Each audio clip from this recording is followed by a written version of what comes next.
সম্প্রতি ইরান তাদের মিসাইলের যে সম্ভার তা দেখিয়েছে বিশ্ববাসীকে। তারা দেখিয়েছে যে একটা ঘাঁটি, তার ভেতর দিয়ে তাদের দুজন কমান্ডার গাড়ি করে যাচ্ছেন এবং দুদিকে রয়েছে মিসাইল সারি সারি করে সাজানো।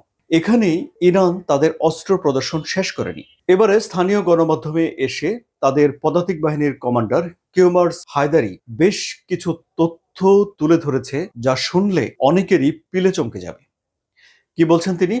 তিনি বলছেন যে ইরানের বেশ কিছু অত্যাধুনিক অস্ত্র রয়েছে যা গোপনীয়, এমনকি তার ভাষায় অতি গোপনীয় অস্ত্র। এই অস্ত্রগুলো এত আধুনিক যে এই অস্ত্রগুলোতে এআই অর্থাৎ আর্টিফিশিয়াল ইন্টেলিজেন্স সমন্বয় করা হয়েছে বা যুক্ত করা হয়েছে।